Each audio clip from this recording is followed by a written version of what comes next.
everyone. I hope you enjoy maths and kids fun की videos के साथ आप जो है enjoy कर रहे होंगे। आज मैं आपके सामने प्रस्तुत हूँ एक नई वीडियो लेके। उसका नाम जो है आज हमने रखा है कि हम थोड़ा सा नेचर के पास भी चलते हैं, तो उसका नाम नेचुरोपैथी हमने रखा है। नेचुरोपैथी नेचर लर्निंग, या आप ये भी कह सकते हैं लर्निंग विद नेचर। तो ये जो है किंडरगार्टन पद्धति पर चलता है। इसका जो शाब्दिक अर्थ होता है किंडरगार्टन का, ये एक जर्मन शब्द है जिसका शाब्दिक अर्थ है बच्चों का बगीचा।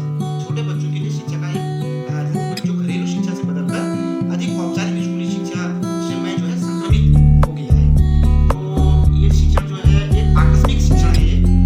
बच्चों को रचनात्मक खेल और सामाजिक बातचीत के माध्यम से इसमें जो है हम ज्ञान देते हैं और उनमें बुनियादी जो कुशलताएं हैं और जो दक्षताएं हैं, जो संप्राप्ति स्तर है उनका हम इससे विकास करते हैं। साथ ही कभी कभी थोड़ी बहुत औपचारिक शिक्षा भी इसमें दी जाती है।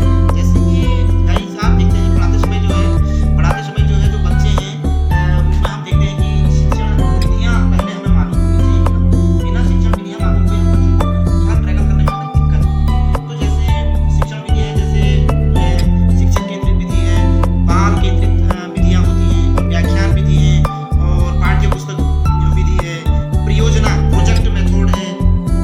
प्रोजेक्ट मेथड इसमें कई मेथड आते हैं। तो इसमें जैसे शिक्षक केंद्रित विधियां क्या है वो मैं आपको बताता हूँ।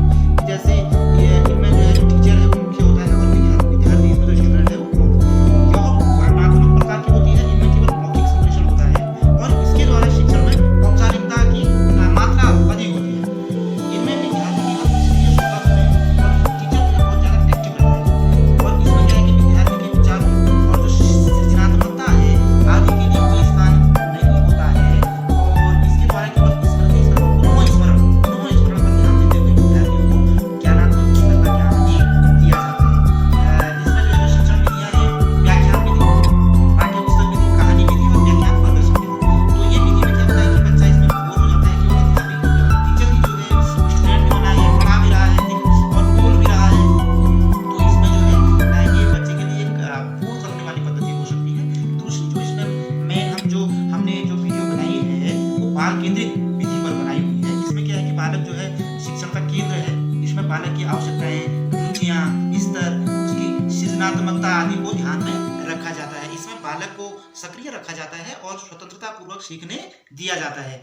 और इसमें जो शिक्षक की भूमिका जो है अधिगम परिस्थितियों को उत्पन्न करने की तरह मार्गदर्शक की होती है। यानी कि जो टीचर है वो फैसिलिटेटर है। जहाँ पर बच्चा अटक रहा है वहां पर उसको हल्का सा पुशअप करना और आगे बढ़ाना। इसमें जो है कौन कौन सी विधियां, जैसे प्रोजेक्ट मेथड, समस्या समाधान, आगमन निगमन विधि है, खेल विधि है, अन्वेषण विधि है, प्रयोगशाला विधि है, और इसमें ह्यूरिस्टिक विधि और पर्यवेक्षण विधि भी इसमें आ सकती है। तो इसमें जैसे कि बच्चे को सर्वप्रथम आप लिखना स्टार्ट कर रहे हैं तो कैसे करें। जब बच्चा लिखना शुरू करता है तो एक साइकोलॉजिकल जो सर्वे हुई है उसके अकॉर्डिंग आपको जो है LSRW का ध्यान रखना है। तो LSRW क्या है कि सबसे पहले बच्चे के साथ आपको जो है बच्चा क्या करेगा कि लिसनिंग, सुन रहा है, केवल सुन रहा है, लिसनिंग। उसके बाद स्पीकिंग, उसके बाद बच्चा जो अभ्यास करेगा बोलेगा, स्पीकिंग बोलते रहेगा। उसके बाद रीडिंग आती है, यानी कि धीरे धीरे बच्चे को पढ़ना सिखाना। तो ये वीडियो आपको ये किस तरह से आपको अभ्यास कराना है इस पर भी हम वीडियो बनाएंगे। उसके बाद लास्ट में जो आता है वो राइटिंग आता है, लेकिन हम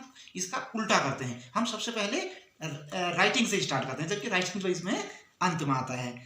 तो जो हमारी आज का वीडियो का मेन तरीका वो है, जो हमने एम रखा है कि भाई नेचुरोपैथी, उसमें हम लौटते हैं लर्निंग विद नेचर। हाँ, तो चलिए हम नेचुरोपैथी की ओर वापस आते हैं। तो बच्चे को आप जब स्टार्ट कर रहे हैं लिखाने का, तो आप देखिए ये एक हम ये रेत लाए हुए हैं, या रेत पर आप मिट्टी पर बच्चे को सिखा सकते हैं। ये आसान भी है कॉपी में, क्योंकि ज़्यादा बच्चा परेशान करता है, जल्दी सीख भी नहीं पाता है। तो आप उंगलियों से बच्चे को एक रेत में या मिट्टी में इस तरह से सिखा सकते हैं। तो जैसे देख रहे हैं आप, ये बना रखा हमने ये, और फिर हम इसी में जो है जैसे बी हमने बनाना है, ये देखिए ऐसे करके आप बनाएंगे। फिर सी आपने सिखाना है, ये सिखाइए। फिर जैसे 1 आप मैथ सिखा रहे हैं तो 1 या 2 इस तरह से बच्चा बनाएगा, 3 और ये 4। तो इस तरह से ये हो सकता है। देखिए, तो इस तरह से हम इसको बना सकते हैं। हाँ, तो आप अगर इसको बना रहे हैं रेत पर या फिर मिट्टी पर, आप इसको एक किसी भी उस पर जो है बना रहे हैं, तो इस पर जो है क्या है कि आपके एक बोर्ड की तरह भी काम करता है और बच्चा भी इसमें इंटरेस्ट लेता है, और ये नेचर के साथ बच्चे का एक अटैचमेंट भी आपका, आपको पता है, स्वाभाविक रहता है छोटे बच्चों का। तो इसी के तहत आप क्या करते हैं कि जो पहला तो आपने जो है मिट्टी पर या रेत पर उभार कर बच्चों को सिखाना है, वर्णमाला सिखा सकते हैं, A to Z सिखा सकते हैं और 1 2 सिखा सकते हैं। और दूसरा है हवा में हाथ घुमाकर आपको जैसे बनाना है ए, तो जैसे यहाँ पर तो ये है, तो हम क्या करते हैं कि जैसे हमें ओ बनाना है तो हम हवा में हाथ घुमाकर ऐसे बनाएंगे, ऐसे बनाओ, बच्चा बनाएगा ओ। अब जैसे हमें ए बनाना है तो ये ए इस तरह से, फिर उसके बाद बी, ये अभ्यास वो हवा में करेगा।